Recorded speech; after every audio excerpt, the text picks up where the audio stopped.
oppose as a resistance.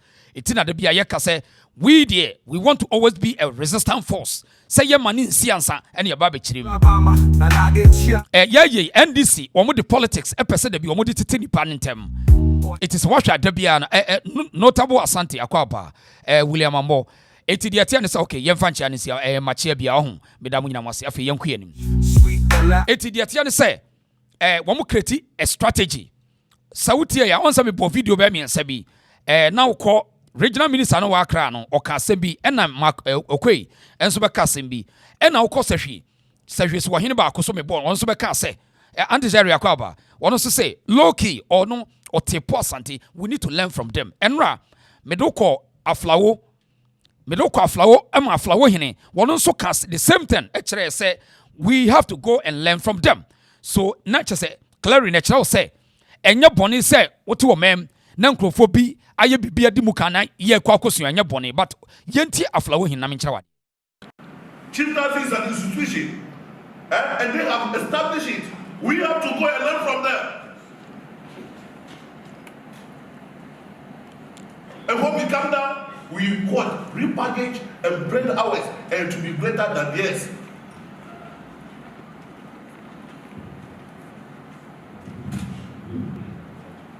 Many choices about government utumfo bawoni. Sir Adima Prepe, I will invite the predecessor 54 for put up a name. You go one, who are the government, who invite me.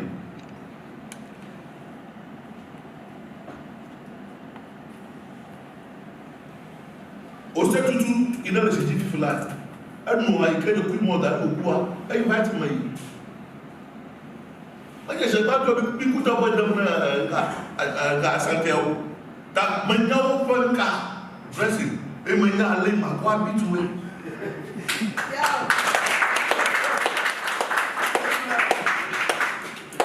I don't know where repackaging them and go to the people and learn from them. You can't sit down and defeat the people. Go to them.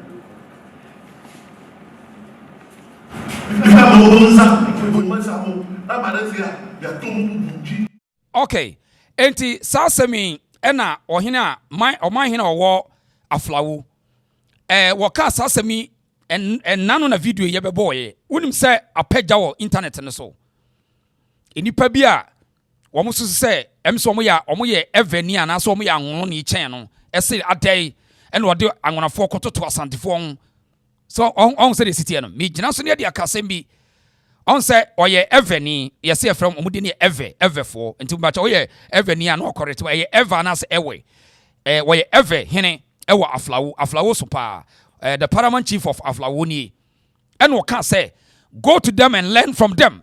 You can't sit in where you are and fight them. You can't fight them. Go and learn from them. Come and package your own so that you can become better than them. And yes, ene nyansa. Enya Asante free ya ne be ye ya know. Ye keka akanfo ni nyina bom. Ena Asante ye hu ne se ye frɛ Asante oman ne Asante ni. Yes. Entina Asante no akani bia bi wom bi. Enya nipa bi ofiri ba bi na be ya Asante o. Ya akanfo na ya Asante. Enu ntina akanfo bi bia na ye kana Asante no. Ye keka om nyina bom. Ebra ye koka denchiragu foundation fo be ka Asante ho. Ntina denchirafo bi ya Asante fo be sine.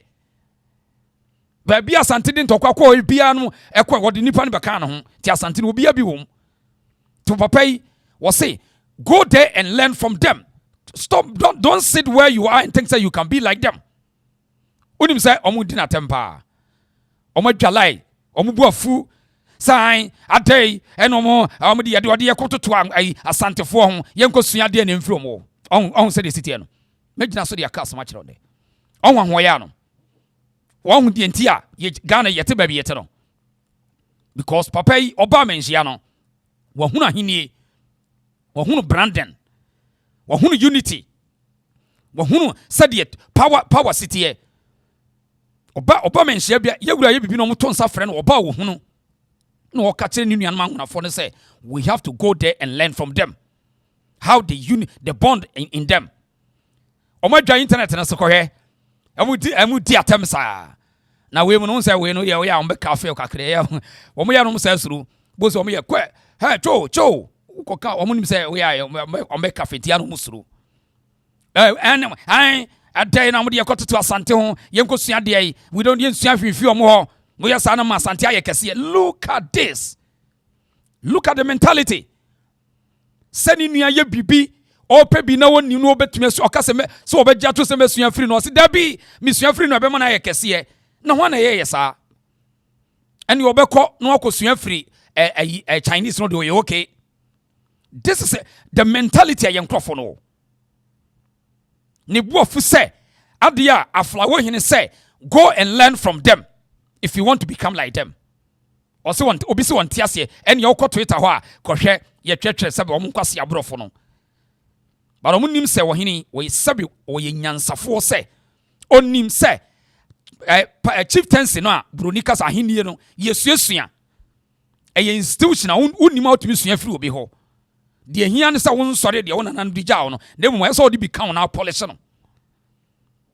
It won't say o hwa AFLAO hine na wo ye different because what the account for de ni bi aka ne de ho. Hwa ne ntima fra hwa na ho suo or the account for the be a canon. If you say Yanino, ye migrate ye, every the kush it wobano. On so say a debo on said debo than a comb.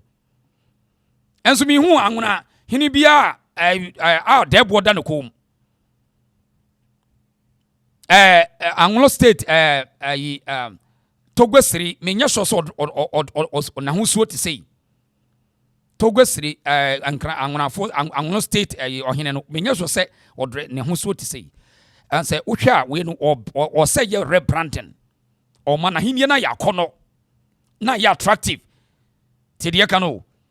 To say go there or did there be open mensia baba or hini naniji so beba mensia because ba who be before floor and walk at and microphone. Till who diatem say, wo say, wo chachopo bu shakona be diatem. Ye wa she say unua Ghana ni bi ye obi onim bibi hu nyansa chen to wadwa unya yeda and you can never be like them. You can't be like that. See, upache so mo said they want to all because of the mentality. And this jealousy and ama Ghana ya de no.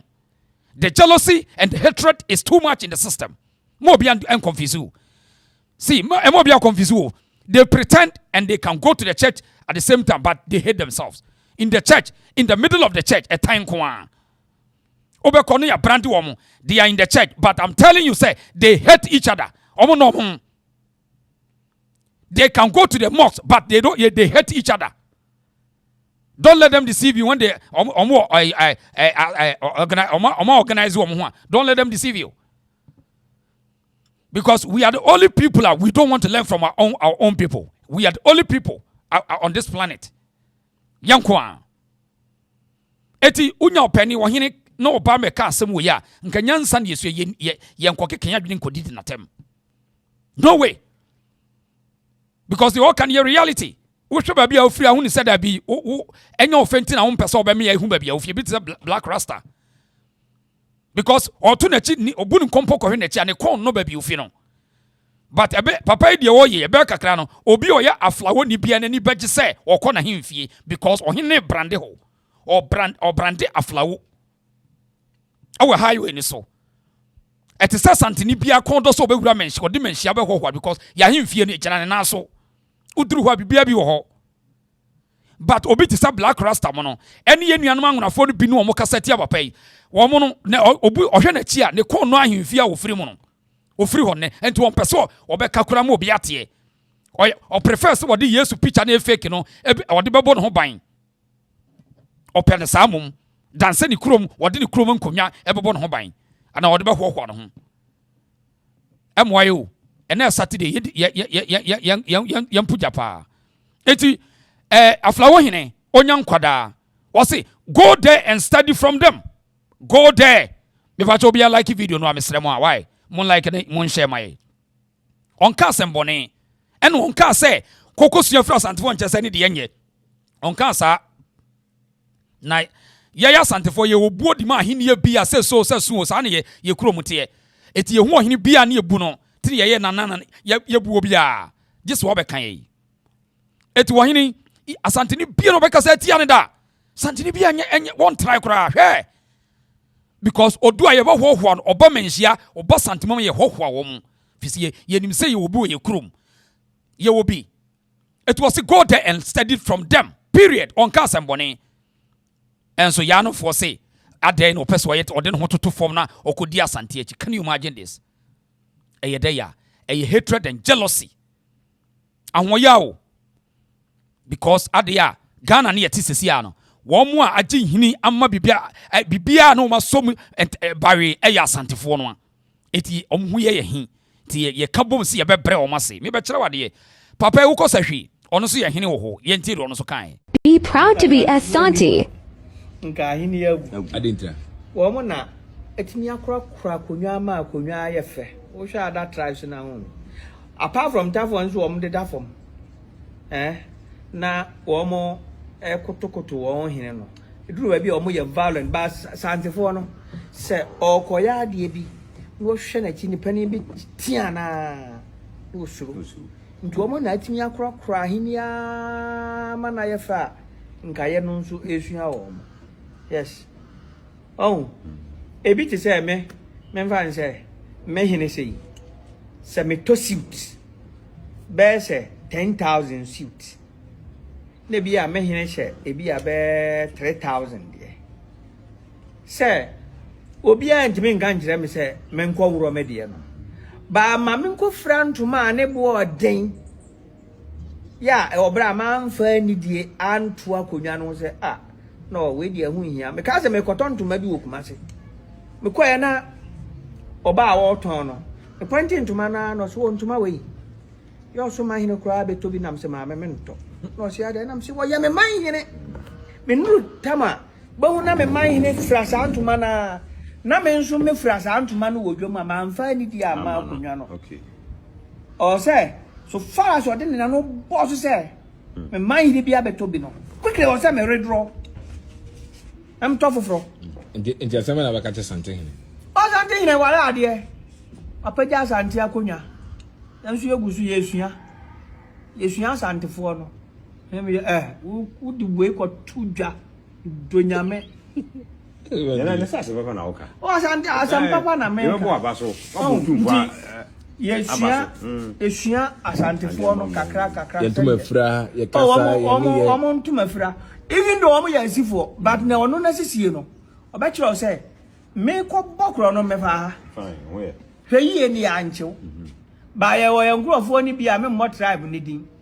I bet you say, Faha baby, I'll find a whole soldier for an actual tentem. You're prison. So you had that too. Oh, Omono, who no kikau. I agree. Oh, who no kikau, sir, who say, will see you. A business out into my brain. So I had genuinely see Kureska near the car and to Mano, we won was so. But for the fast, say, what the bar, a be a woman, no, I you sikano.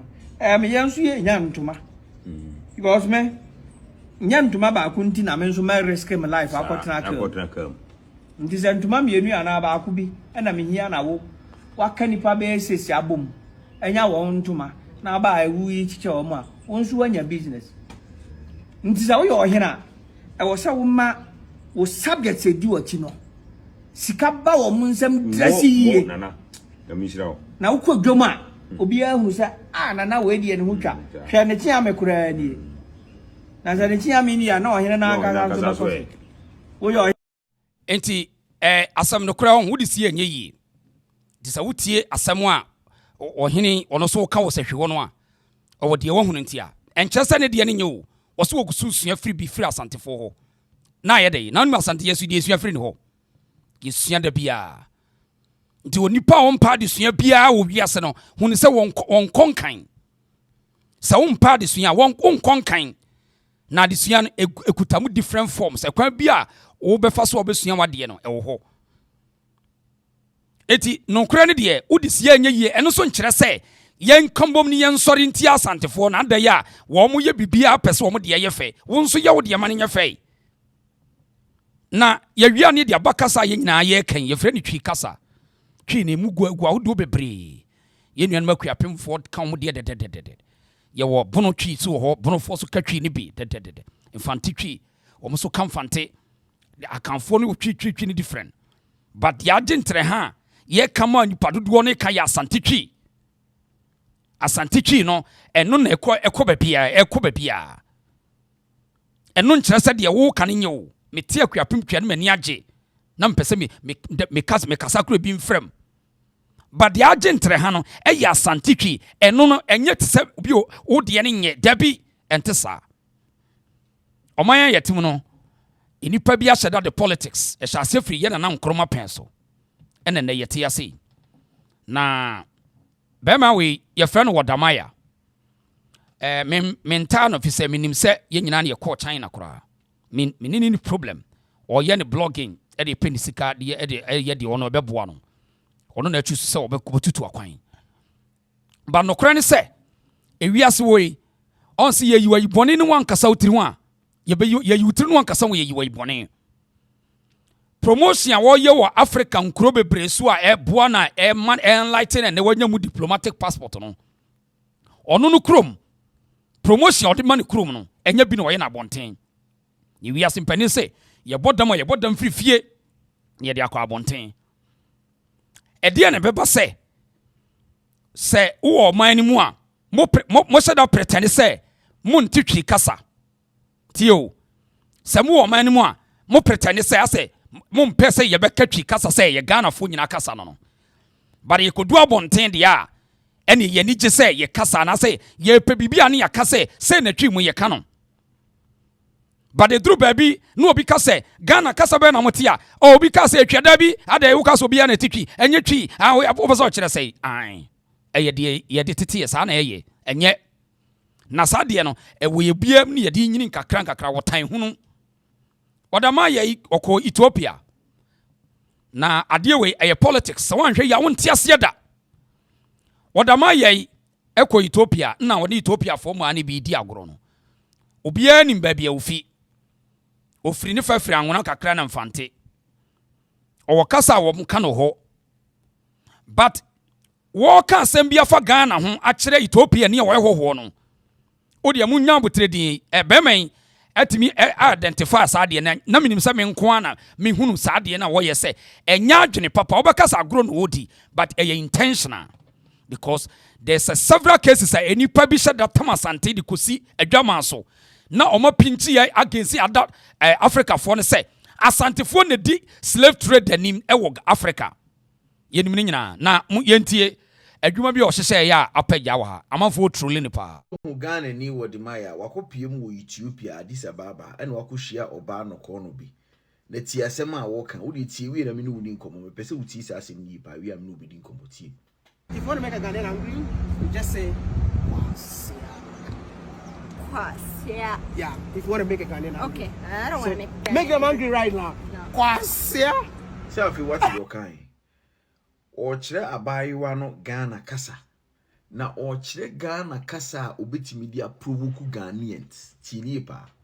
Wadi ka kire oba no Ghana kasa is kana etesei.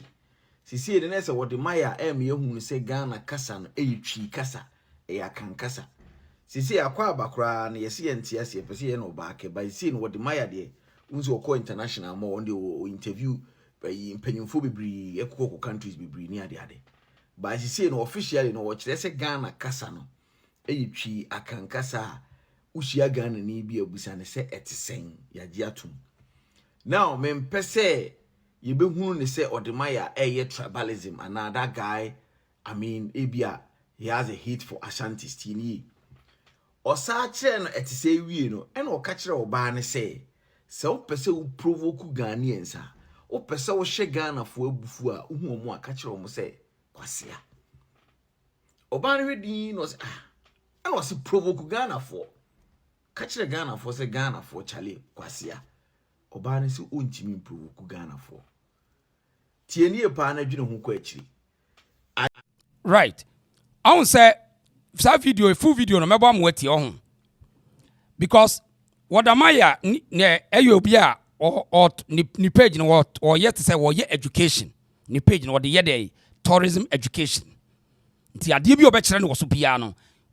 People will get the meaning of it.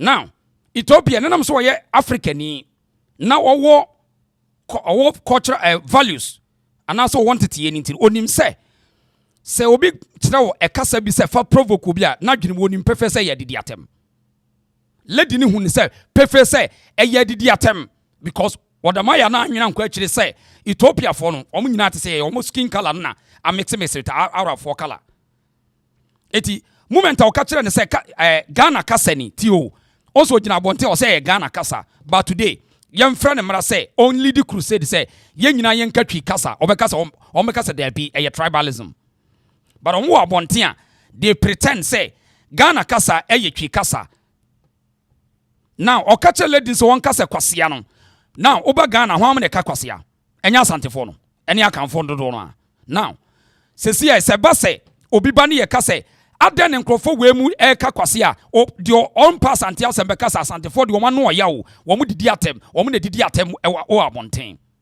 okọ internet so e ho ase nkrofo bi kura edi wo mu nko bi kura no ya akanfo enya asantefo na eko ubo so say oh look at this Asantes, they always insulting themselves, they always insulting kwasea aboa me we bi kura na enya asanteni but I won't say intentionally say wo no wan pay attention won tie ase say wotimi kire Ethiopia ni say opese o hye Ghana fo bufu akase kwasea e ho ni page o video na de a wo ye no foreigner no wan kire ni bibia fa Ghana ho say didi Ghana fo atem na wo ka kwasea ene chese wadidi wo matem na wo ye ni say no the next day ni say hwam ne kasa akasa no eduru ho a yebenya omo ebeyi ahye wo mo and we are very smart this time omu ye sade no kan sam gu asante so a ba media no ya fe ye ne ye hwede ye koso because it doesn't make sense so ogina wo no wan kan kire ni krom so wan kan kire say am me yemfantin me fita ade me fi this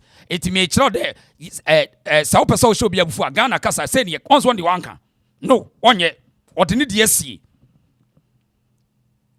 ode asie o ena wo kire no de onu ba obetumi asa akire mu acha say these people we mu a and we are witnessing bebre eti ushia foreigners bia de omubusa question no obusa so omute we wo he eye Ghana for na eye sade no and they are working strategically one hwa wonte ase da we obi a we funny a we take everything funny na wo sere enye sere enye funny eye intentional orchestration and we know the game.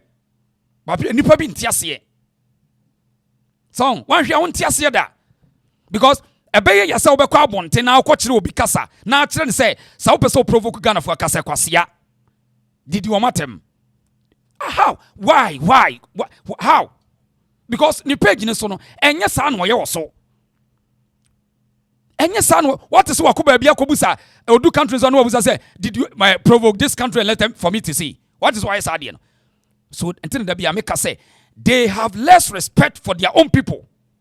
And until me most Pan-Africanists, Africanists, I hate them. I don't like them because none of them and they like themselves. They use the name Pan-Africanism to enrich themselves. That's all. That's why I don't like them. Because ebe nwa say sa wo kire obi bibia fa wo kro wana wo say wo kire no obi a wo so ye influencer na yama diplomatic passport. Say, if you want to provoke them, insult them. Can you imagine this? But only media, me agro in your diache, one of the say, a Chiliano by Nansiano by media and one. Me sad is tragic when you agro in your diache, in the opposite watcher. Yentia Yeniano, or non analysis, no, na uncle Semina me, or the Yenti will be independent. Yentia and Twaso. I was provoke Ghana for. Catch the Ghana for say Ghana for Charlie Kwasia. Obani si untimi provoke Ghana for. Tieni e pa na dwene ho kwachi. I think say some people might think say oh is a joke oh abranti no di agro ni ade oh mu di bibia na mafa ni serious ni ade. You. Obi so obaka say opita na chi na say we nya yi bia we agro no obani di mu di munima agro di kura you Matias. Ade bia sa na started with a grow. Started with so no my dream so. Everybody be in na ya asem foforo. What the my and you be a was shed in a blog in just a goodie. ɛna wɔn hyɛ da nyɛ ne blogging no just purposely for entertaining. Ɔyɛ ne blogging no ankasa wɔ YouTube for educational purposes. Tinie pa. Eti wɔde maya yɛ obi a ɔpɛ sɛ wɔ educate people on some certain things. And some African countries bi ɔpɛ sɛ nkurɔfoɔ bi hu. Ɛne mpanyinfoɔ bi ɔmabobɔ bra a ɔmatumi ayɛ nneɛma papa bi ɔpɛ sɛ nkurɔfoɔ bi hu. Eti wɔn hyɛ da nyɛ obi a wɔyɛ obi a wɔyɛ sɛ wɔne blogging ne style ne yɛ just entertaining people. Nti yɛmfa ne sɛ he's just entertaining. No. Now, in another way, no, Odemaya no is trying to promote Ethiopians because Ibia wenya offer and now we inviting and say Oma Ethiopia. This Ababa said the name is call. We try street, you know, we try Kronimu when we see Kronimu you meet Kronimu Quanimu demu Oma zebra crossing in Yama Bibia Efe. Now, also Odemaya no represent Ghana. Although you are promoting Ethiopia for ne omunuma pebi omoye. You are also at the same time representing Ghana.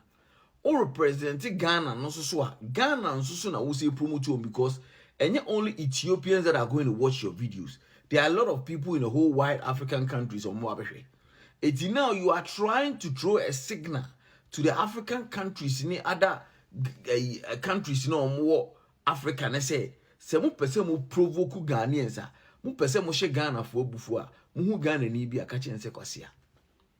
Aden na wamfa nkran kasa ankyere no so wo hia Ghana ni bia onka se bulu ana unyai aden na wanka nchen se wo hia Ghana ni bia onka nchen se duru wanka aden na wamfa ada cases ne ada tribes ni bi ekasa anyusu na mu yusu akan I mean ye just akan ko chi kasa e de kire tirie pa efa ba bi se Ghana nyina anye Ashanti for dia enya Ashanti twi nko an ye ka na officially yenji ntum se Ghana official language a ye ka eye twi ana yenji ntum ana yeji tum dia adenti na wo kire Ethiopia ni ba ne se opese o provoke Ghanaians a opese o hye Ghana fo bufu a onka kwase ankire no empanyifo mu tie wo de maye omo ye titirufo otese omo ye nkrufo bi omo hwe wo program bibria omo de hwede asua ne me bi a cheki ne me bi na wo ka kire panyi bi na wo ka kire Ethiopia ni ana na ho ofentira na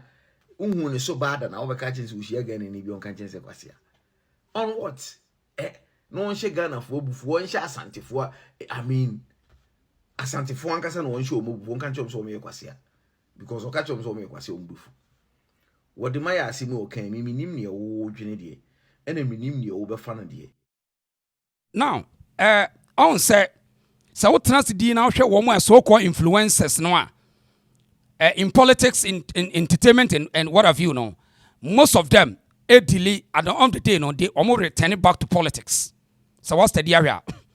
Men kasa bibia ye sa akwada bi. The next time we be hu odamaya no na wo gina se opese obedi MP. Ti me body tene to why? Body tene to. Sa ma witness nipa ne bebre.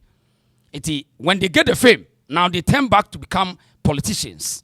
So unu omu dili na we just empty a dream now to do much here.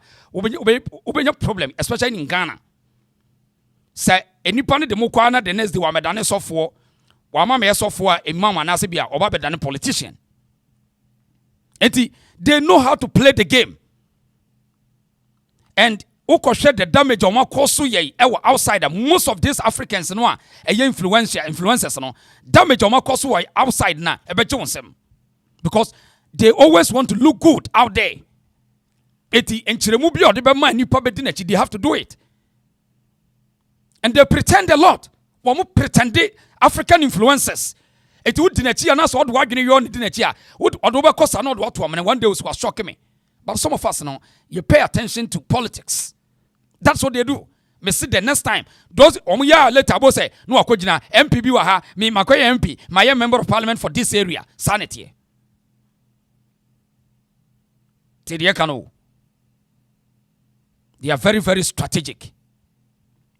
Because Ebayang was say, Yenuania analysis will be say, I then one Kakasabia find the Atamancha Obano. Na say no cresses a tree Casana SM Podia, and yet the Idiatem Quan yet me catcher will be one thing.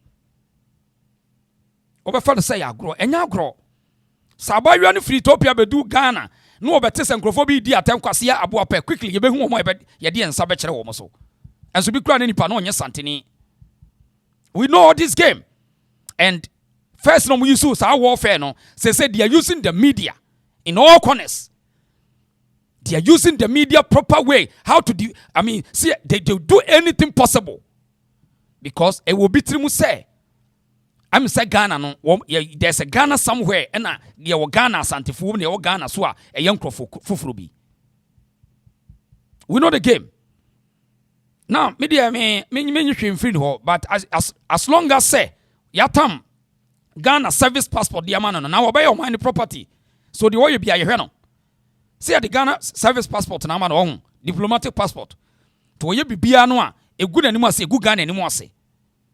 So the obey bia na your interest wom. E ye obi na individual bi na ka asem ya kamemfa ho. But Ghana for nyina na ata na chi okuta huge followers. I we say obi abo ni dia na ye so e Ghana ni. Se koba ne say this is the agenda. The apia bontini, the award them ayente the obi anim. Yanto aso o kan be brabe kasa wota no ba me menta no but sa dwen no enyo no nko awo papa ya friend do ma hene sa eno no so ye eno ntina obetimi anya obi se adaya obi ono obi anya problem tie ne ye ni What is your me betra de do ma hene nkura ne ba ko no de hwade Bruni bia sorry. Yen kai kasa. O kasa o ye bruni unye nipa. Kunu so unye nipa. Ora kano. Unya ho. Hello. Kasa ko kasa fo ni fi onchale. Bruni bia sorry. Ora kano. Ye bebe. Hello. Ye nipa. Say ye bebe ye ku for Nigeria for. Ye fa Nigeria for me ye hene kra ye pe. Ye be say be san kwase afo we. Ah be mpini person. Be say nipa mu de. Nka be for Nigeria for ye fa yibofuo e ba be bi ye so wo Ghana ha. Ora kano. And the for my people. You asiasa makwaka. Nini ye bebe. Apua. Ufisa mu kwa mo social media manu ade wa hu. Ye mekasa e. Na ye de betimi aka ko dudu wa hu. What there's a mesimu be enti eyesao nti ye woni pa se woni nua Ghana ni kura nya asem kwetu abi ode ne ho yi koton wa kire abonte so ni enti won say obi ti say black rasta mo ne domafo ni ebi nyo mo nyina wo se wono ta asante ni o fre Nigeria ni waton asante de ama Nigeria ni e wo kwanbone so se ni krom hene ene asantefo hene nyepe no ene ye mekoka che Nigeria ni se aha krom hene kase bia ni ha kan wo de wa adwene ho kwa kire o dabi ye ni wo hene bia o ye kase wa ha aha ye nyina ye chief na onim ni pa o sha se do ma hene a odi kan adwumabadu odi kan ye saa bi no use politics and administration government system and na some make ye nananom ye politics ntie ni ye nananom a mo se mo nya politics mo ntie o modi musa no mekere me mam resource say esiye ayesa na eboboba. They plan with politicians and the government and they use systematic when baba ho so no na nipa dodo ni di o machi democracy ni ya practice and we need to be I say you cautious and know how to be a resistance. Say it was say oh obedient to kwa bi bagidi no akona bibia say anyhow systematic they work on you. Eti ebedru ho no se nipa 20 emu 15 beka sa ye nyina yenyi ni se ampai be yadwuma democracy ni ye wono e be yadwuma. This is the fight but enya etuo ni nsekan you ye nananum bi ne nte ne ma ekwase me se sa na motena ho me be kire ma dance ye mienu pe adanse ye mienu pe papa ye fra adwuma badu no de wo ye no me enya me hwanwa wo no enya me hwanwa kura because ni di odi na de no adwuma badu odi kan during the 1970s no sara no wote na opushi o ye niam bebre konkonsa hodo nyina odi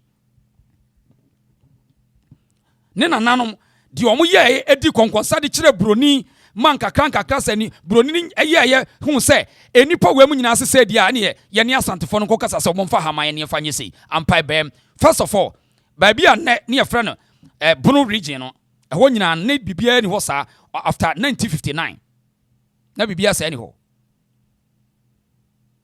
ansa na ebe Bono region na ya de Asante West nanso na ka bibia sa ni hɔ na hɔ nyina ya Asante na ka ye Asante man ɛno ano no ɛso ɛyɛ enipa bibini na ɔkɔhyɛ broni akyi sɛ ke kan sam kyerɛ broni saa ɛnan ye kura ye twa kwa kwa ye brese ye senti ye pese mu gye han ban ɛne hon broni saa broni ye no sɛ ne momfa han man nya na Asante West ɛyɛ nipa na ye the same domano a saa brɛ na jamafo wo mo a today enwie hɔ after saa brɛ no eba ya ansa de benya independent 57 59 ena Kwame Nkrumah the same crofo no ano esa bogu administration him na they work with the political party friend CPP omo den kakra administrative rules kakra because omo nim say democracy to omo lobby ni padodo na ye insight utie ni padodo no a now se mo ye tena emu 8 ka se ya wonko wontimi nya hwe tie de meka no in as much as wo ye kese no wonko wontimi nya hwe da eye democracy the people's rule, the majority rule. Nananum egu Asante ma muntiase o. Wo muntie niam yi. Na mon system administrative mo fam hungura administration system na Ghana no mo operate no. No mo deceive mo. On be deceive one time. Eti so mo break mu down a, yo mo mfa ntokwa na eba wo. They won't come with say they are coming to fight you. No. Psychological. On be use government na eno akeke. And eduru ho no a enipa dodo no beto obeti ya wo. Sanity, utimi nyawe. Udi be dia groba utimi nyawe. Enipa dodo no beto obetia because ya omo yi campaign no grounds and eba. Eye sabia 1959. Omo ko chechire ene Nkrumah choboy sa Nkrumah ye no aba sata wo aba be ye the head of state. Obende utimi nyawe. Aba be president utimi nyawe. O se ye ne ahase no matim ye nya no bron ahafo ene ye benya bron ahafo. Eye sanka kranka krasa. Now, the same papai John Mahama MTA ye nyane se oba present new justice sa odo eba no. Omo listen kra we. Aha. Oba ye what the 7 Supreme Court justice and abeka ho. 21 Court of Appeal justices and then 41 High Court justices. Making it 69, less than a year. Less than a year. 69 judges and Odoma Bewura judicial service in him. Into the wow also on political strategies and all the Tanahone SSR. Now, Monfam will pass glories and why. The man is working for something. Now, this is it. Mama Bia will say, John Mahama, ni papa CPP, one CPP for us for. So they have a bond with a Domahine, if it's a Domahine, never nananum as CPP for. Within less than 8 months, as I say, no, 69 judges and Mahama Doma Bewura justice system. Less than a year. Less than a year. Oh, young baby, a crow. Afi, me chradi. Domahine, no offer. Ajimabadu di kaino. Eye sabi no ye ne Nkrumah bem. Oye kakra lobby ekeka Asante ho nsam eye create trouble sa. Na onum de si. Ma me nkyere wade. National House of Chiefs wa wo mo ye constitution no. Asante ene na ye strong wo Ghana ni nyina. Wona wa ahenie kese. Wona won ahemfo bebre. Nti National House of Chiefs no eye Asante ena na control sa de ni nyina. And a constitution on be sa constitutional review no mo decide in be say Chieftaincy Act no mo de ba constitution no into mo de ba ho no na wonti Asante hini na ye life patron because ono na ye kese e wo Ghana no said ye tie sese sa nete into mo ye constitution no ye life patron ye ntono so aba ye ono na da himfo ni nyina no said ye tie wo hini bia pese ono Asante hini edi agori sa nete na 1969 to 70 na say adwuma prempe ye na prempe otufo prempe wona na wo ho ye ntono so aba ni ye ni president bia ye na adwuma prempe otoso mi tie ni ye pa sana from 69 to 70 na opokuare ye nana pokuare so bae 1970 up to 78 yanto no so aba afedi ye wo ho saa ye wo ho ena Ajimabadu odi kan strike including Tachiman and afi wo mo lobby ye with the system afedi wo mo say yempene yentoba ti dem kan yo yempene yentoba yehu yanso pese yentoba na yento sa national so chiefs na yento sante hene so aba no ena kikikikiki ena yewura sata na pokuare no ka chom se me tweme ho yento me so aba me na me ho ansa na mo ye constitution no constitution be bia so ba manim ti me yento me so aba said the America said they use administrative system so they will lobby all the people to say nipa ne tena emu serving ka say ya democracy obaji atum proud Ashanti and proud African proud Ashanti proud African wa maminto ka say wa enti hwe osaje for Ajimabadu odi kan esa bam 1978 to 82 eno no so bam enna sa o create sa problem the same Ajimabadu of odi kan no o create sa problem Asante hene twen no ho ajomuntie nie pa mokasa na nse yekoto aba Ajimabadu timi nyama no kwa se wonya sai 15 onto wonya 15 vote ai eya adwuma hyehye me be kiro enura de mahama ye no ene de okọ menhia enkomo eda menhia na ye di hu nkomo ha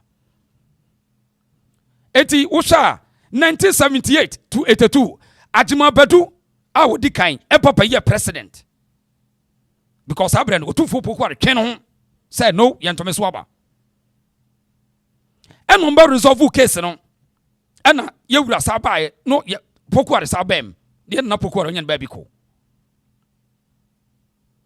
from 82 besi 89 no na ono ane national chiefs no ono ane da no life patron eno mo sa sha ase bi trouble o mo sa share trouble na se bi o say yampene yento aba eno mo lobby watafu ya aduasonso wo mo no besere tina me say administrative system to mo yesa no na Asante hene sa ka kire mo say me say yento me so aba it is a sa number there any among farm national so chiefs me de yento me so aba but me mo bia besi aba besi Asante na ba yento me so aba so beto Asante hene so aba de na wo twen no ho yento Asante hene so aba ti yana na pokuare twen no ho to so mienu twen no ho tene samuni mu a sa national house of chiefs ni yento aba but ye ku ye no Kwame Nkrumah ne enkofobia empa Asante asem use administrative system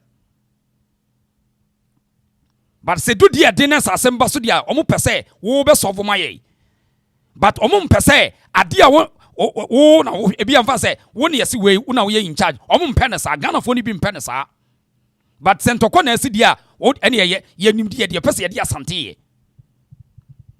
nti se wo hu se dia nti otumfo Asante hini bi anka national house of chiefs one me chira ba bi free buy the same Ajimabadu awodi kan ne second wa hai na Ajimabadu otoso me nitirimu pon bi na me be ka kire mo no eti because of Ajimabadu odi kan any wo mo na ka no ho na wo mo ye create sa problem Asante hini ka say no way on see national house of chiefs because no ye ono ye nto no so aba nti e free up ye na poku ade pen so eno ano no wanko bio eno twen ho free ho na omo sase kofa bi free Volta region eduru ba bi oduru anima pa ofra Asante mam ko ye sumunya hene okọ ye eno omo echese ekoye aman hene no but na the life patron na ye ayunko a because the entia ye na se adwuma prempe a otosumi no obeye life patron because Kwame Nkrumah hu ade a na ye na ya ama no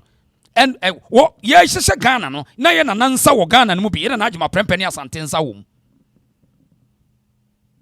but in kakran sa no at the omo empama say use that so afanto kwa ma so the omo use administrative system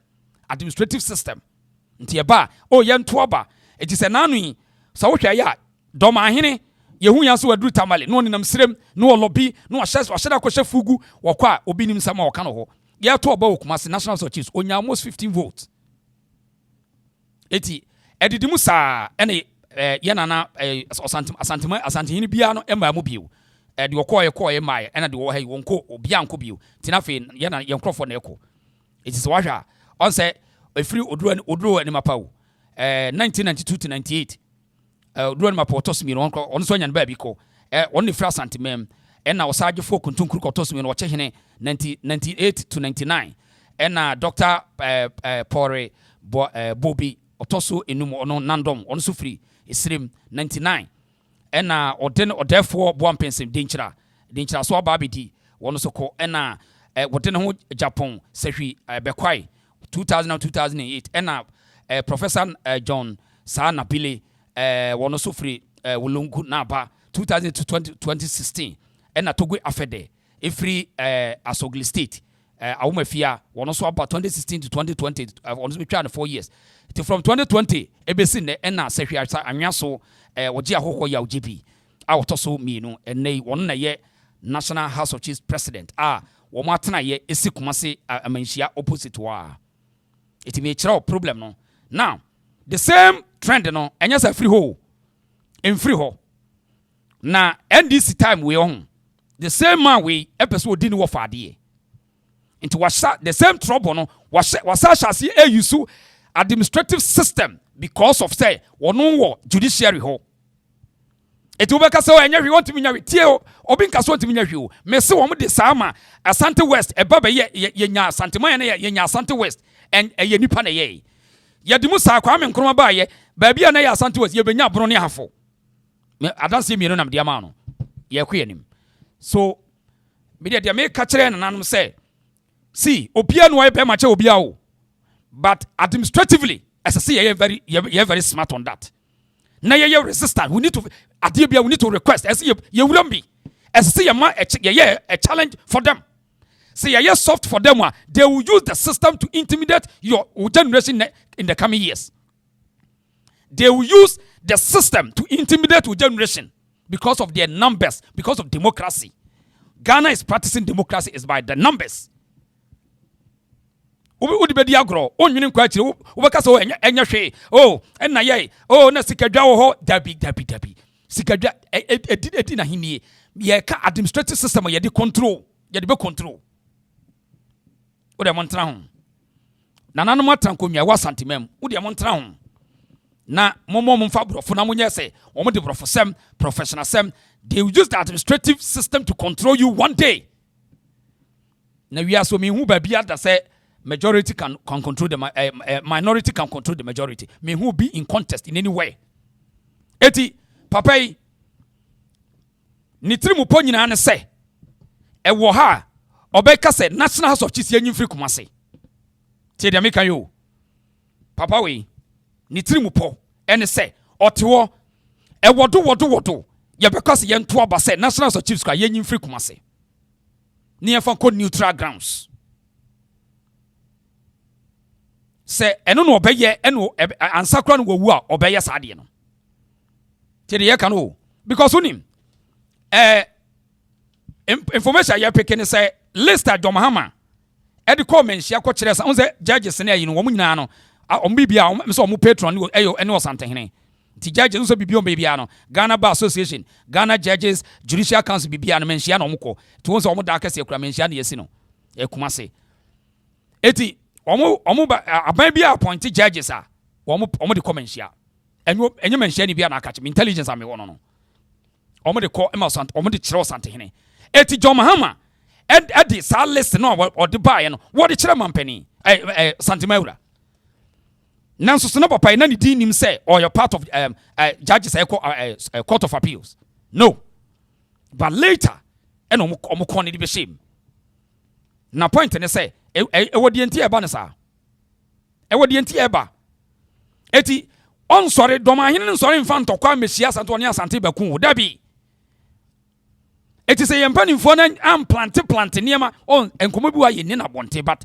for the purposes of education enti no me say enipa bebre no ewo interest say yen use politics to destroy our traditional settings across the country enya asante nko awo most politicians are not comfortable with our traditional systems. They are not comfortable. So when it comes to say, some numbers, amendment, they will do it. And they are ready to do that. Eti, me moya we say, edu mrebi, na obi kase, wukote si say, minye safe, me feel safe, was a meko kumase for National House of Chiefs meeting, and mani nyonwa, boba, in kakranga krasa. Because a democracy in ye. Because of say, ebi anawun ananwe first santimem, wama kaman watum, omu too gentle, and they can't stand to defend the majority. They can't stand to defend the fight, and then ananuma kwa nebenya Ghana na ahiniye da susuo. Omu de ani entumefra. They don't care. They think say be something in the paper. Abakajo say where did that be? They allow the politician to lie to them. And this man, Doma Ahini, our intentions. One day, Mesimu Diamoto, Mobate say, Obi up at the proposal about Bontain, or say, on your safe because only the away. So, see, on say, yes, who can swear we are denture manopo. It you wait me at the denture at times. I did not say, I'm a coffee a trainer swa, denture betchma into me cramming, Cosmana, was one name called because denture betchme. Eboba. Eti, nananuma was anti-memono. Politics na Ghana for plane. And yet gentle said ye muhunwa. Muye, oh, napo, to send wa ya Argentina. Mumubi, mu ha santimine. Makamanwatum, muni mukuta pen, muye professors, muni matre, muni how to resist system, how to understand, and so more you money. More you money, transfer santihini, and the womra, no babe a day.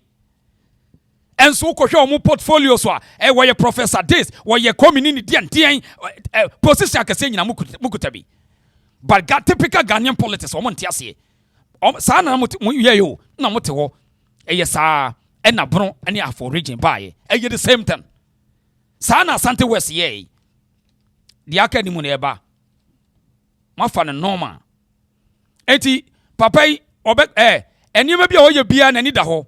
Now we are to a certain point here. Afi, obeka say in life of feel threatened. So on to me back kumasi biu.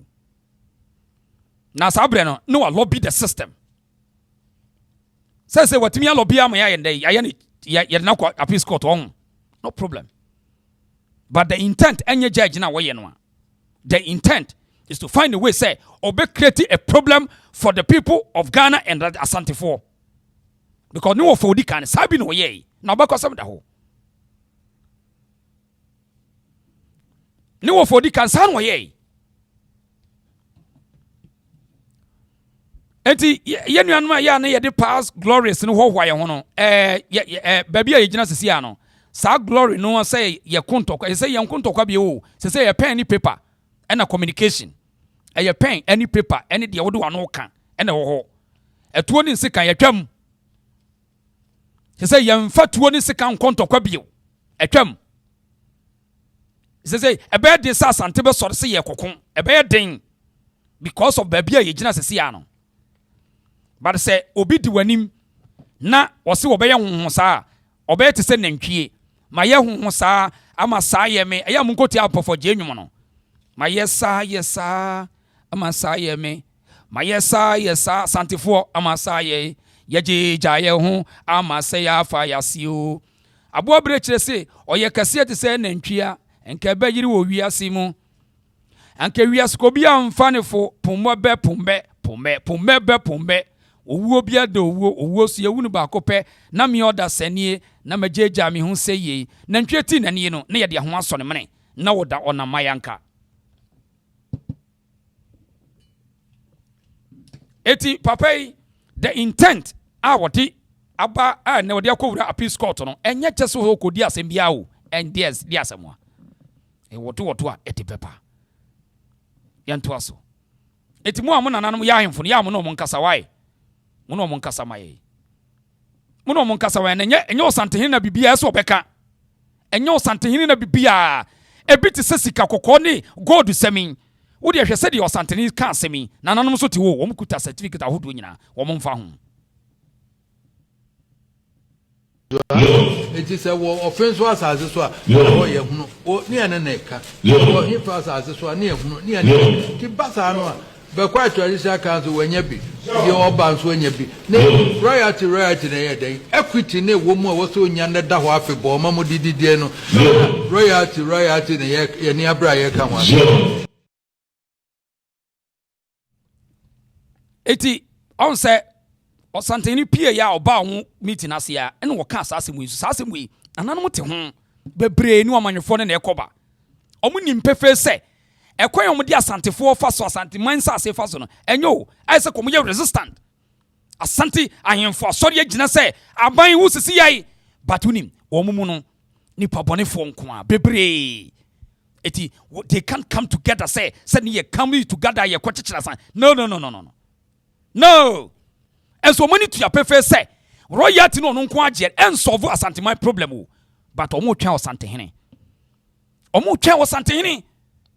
now asante hene ba ono na da bia o mekasa ne yabo yensem da bia no obek I mean say ni sidwen etu sabe to ye yewura brempon net wakasa waka frying fu nyina si now do wani abunsante enkuro na wo hwe se de yekoso yete wani je etu ye okay do ye so so ye okay aban beka nti wohene wo ye okay anti na nanuma sante ahemfo timi nya resistant and standing face politicians and obi a ye timi kontokwa mi ekoka denchira odi yeso can go from and na hwede ye timo politics wo mo de ye because ebi editi wo didi wo politics nim to wo mfi ani yo sante hene pie no oba obeka no mabọ mo nsem no watu ni wo matutu wo ntimo no mo di nachi hwe eye dokodoko sem ko a dokodoko yewura sikadwa ne bon ho ban na wono ni nyansa wo de ba ne wiase ene de ni nim de wo de wo wiase na wo de wo ho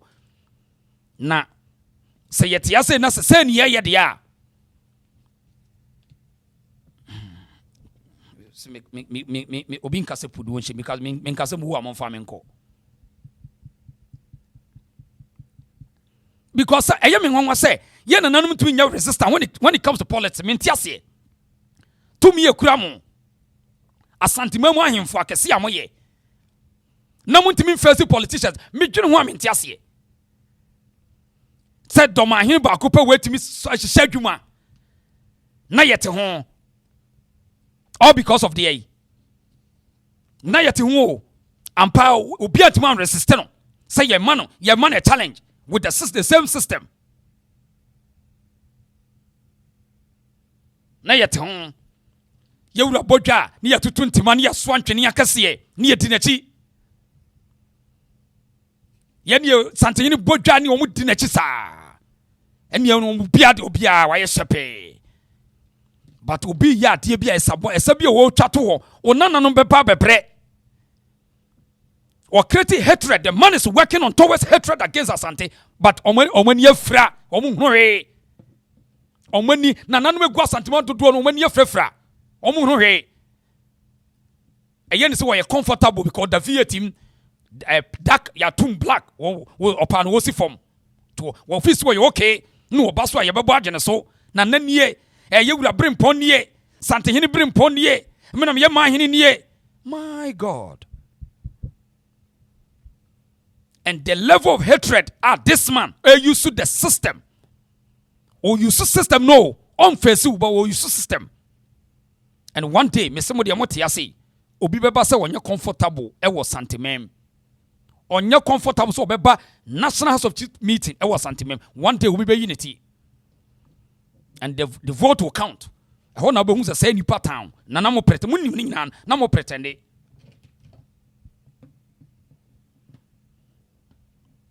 Odia o ya say ewiase say de hu na sanity o yanto aso hide the reason show yanko ye no odia share page no why share page no because ebra na wo hwa lesi ya da so a hu awo mu nyina e ka Asante hu o nso ebra broni ka say o matia hwani pa wo mu dimirika free Asante nchen. And the Sankofoni nyina your resistance dia omo resist Asante, so they do all possible means to working underground creating hatred and they omo hu anom no wasere na ye de na ye na no afa ne normal Odwen said oye sanity. But nana obeko, onana no bebre. Onana no bebre o. Em so omo no omo fire huntia. Me sure say nana no mfa omo de hye huntia. Sa na me hu no. Cause omo nim de eba ankanye de omo chekere no a. Some people are to me kind of highway ni so.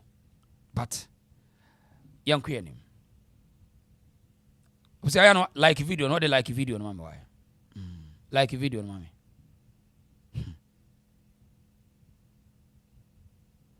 You know who I want to say to me pa young crofo wo are. To me pa young crofo wo. Atuma baduk tin komo bi wa how dey ti ase bi o kan na menchire wade. Ensure that now the president has given you the charge, what responsibility lies ahead of you? Oh, you know, he was candid with us about the expectations that the Ghanaian people expect of us. I have been on this job for 28 and a half years. So having been on the bench, we know how, we deal with cases. I mean, he has chastised us to ensure that cases do not delay, that we should ensure that justice is dispensed to all manner of people, no matter the background that they come from. So it's a huge responsibility, but I want to assure the public that we dare not fail. We ensure that we work together with His Lordship, the Chief Justice of the Republic of Ghana, as by law established. Together we all put our maximum effort to ensure that justice is dispensed to fair. Yes. Yeah, pretty much so. I mean, ever since your nomination, there's been a lot of trends with respect to you as well, that now you have this appointment, it should be relieved to you. I don't know what that means. And I guess you've also been seeing the trends though. And many also say that the courts are being packed. What will be your response to people who say this to the appointing authority? I'm not too sure about what you have seen in the trend, except to say, if I use my case as an example, for the first 13 years in my life, I moved 2 places as a high court judge. For 15 years, I've been at one place. So to say somebody is packing the court, in fact, presently, until today, I was the high court judge representing I was representing the High Court on the Judicial Council. So if you look at the order, I was the second. To say somebody is packing, to me, I think we've been there even for too long. It's not a matter of, packing the court, but I believe that each one of them, about 21 of us, have his own competencies, has his own, the strength that they can. Bajo, what you within 8 months, say abayaba na adwuma se okoye paso we necessity. Say yes sir judges akogu court necessity. And paso we want and say need. Necessary.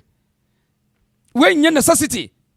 But within 8 months, 69 judges and you push the akogu justice system from the lower court to the upper court. What do you show?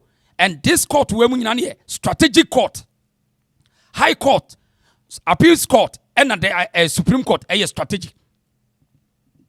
69. 8 months. It would 4 years at the NBC. Bajo odi 4 years at the NBC. So what is the intent? 69. Now I say judges no omuni size on. Opesa otis omo size akohwe judge bi no ruling ode ma abro nye no. Okohwe the ruling no na abahun say judges obia oba bi ogina. Obia oba bi ogina. So I wouldn't say, if you look at the number of cases and the backlog that we are all, saying that cases delay, then ostensibly there's a need for us to ensure that judges come on board at all the levels, Supreme Court, the Court of Appeal, the High Court, so that we can, hold on to ensure that the cases are, expedited with. So in a nutshell, I wouldn't say that the courts have been packed. Once you have the necessary competence, once you've been there for some time and you have been elevated, To suggest that you have close relations with the head of state, and also, you've had this appointment. Many say it is to say thank you to you. What's your response to that? No, as for the appointment, normally the president appoint on the advice of the Judicial Council. I believe that if I was not competent, if I've not been there for long, if I don't have the competencies, I was telling you that if I'm not mistaken, out of 142 judges of the High Court, if I'm representing them as the senior most on the bench, it tells you probably I've even been overlooked, not me alone, and some of the others. So if he has come to see that we have the enough competence, we have the expertise, and he has appointed us, I don't think people should look at. I know him. If we're not, he was there for close to some number of years before he lost power 2016 and somebody took up. He could have appointed. Why he did not do that? So it means that this is the right time. He has seen and he's doing it. So nobody should look at. I know him. If you look at all the colleagues who were appointed, they all have. Justin Dogu, who was first before me, he was appointed to the High Court 2006.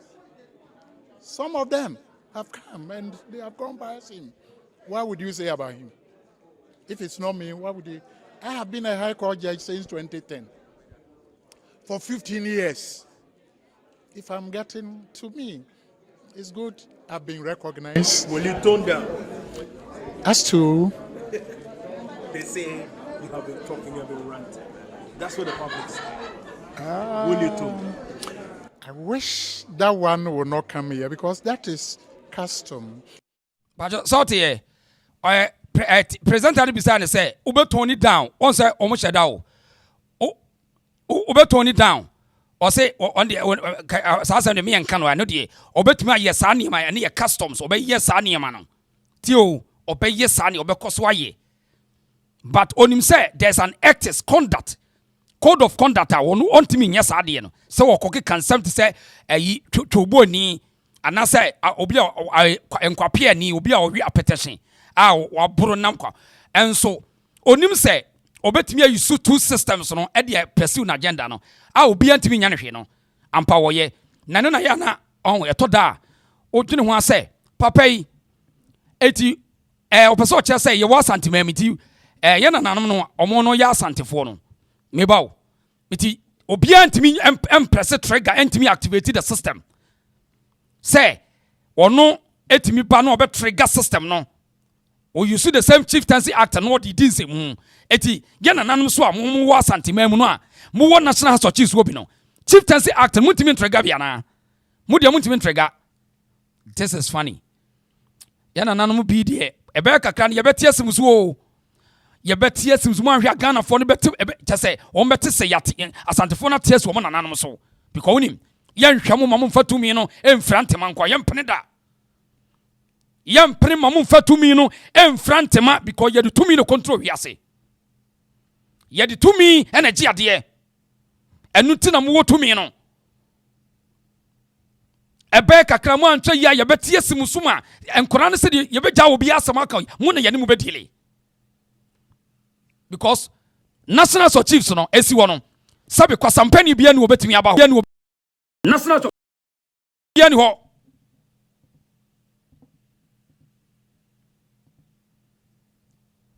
Proud African, won't check some sound on about why.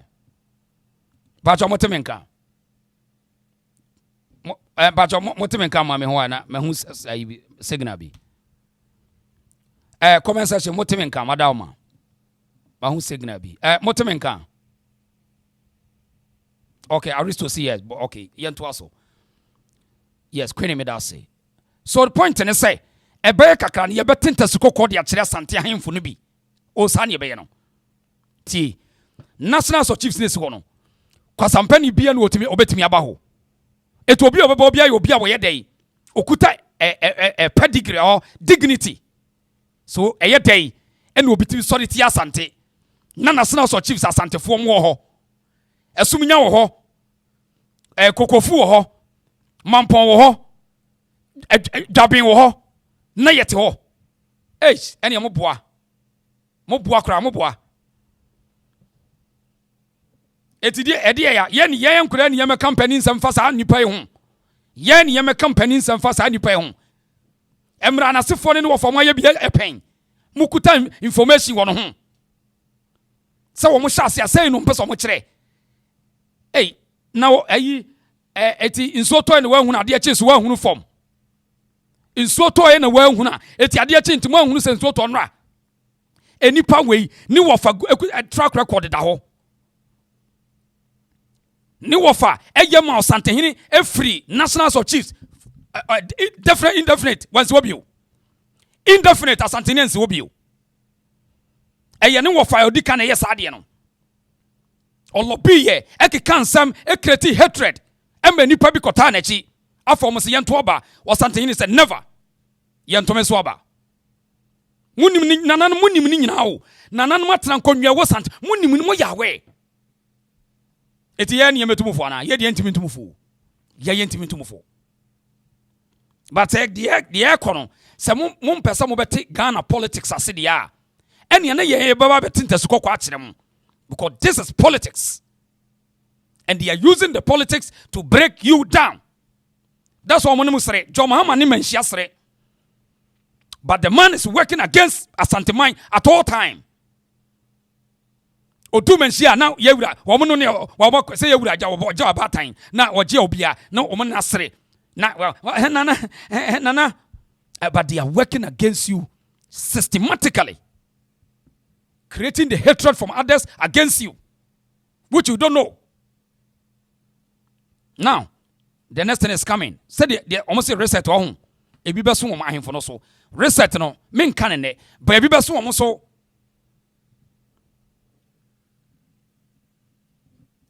Eti once our mubusan say, and say Muna ya can obey Jayana, or say any the young can ha. Or say any the young country and the custom chese and the obecosun waka. But custom no, yep, yam pen say yentini yemra. And to say the custom didn't send for the mras, I'm running a catanity nano. I'm getting to me. It's good. I've been recognized. Will you tone down? As to. They say you have been talking, you have been ranting. That's what the public says. Will you tone? I wish that one would not come here because that is custom. You see, I wouldn't see myself as ranting. Let me be blunt. I want people to go and see 2007, 2011, 2007 during President Kufuor's time. Who started this one? 2011, who started? 2020, 2021, before I join in. So I believe Ghanaians, you have to be fair. Once you are fair, especially as media people, now all these things are verifiable. If you go on social media, you will see who started. So if somebody starts and you join in, I see this one. Judiciary is different, and the chieftaincy is different. I've been on this tool for almost 26 and a half years. Galamsey did not, the illegal mining did not start. Enti, yase ya tasami yantani pa. Papai,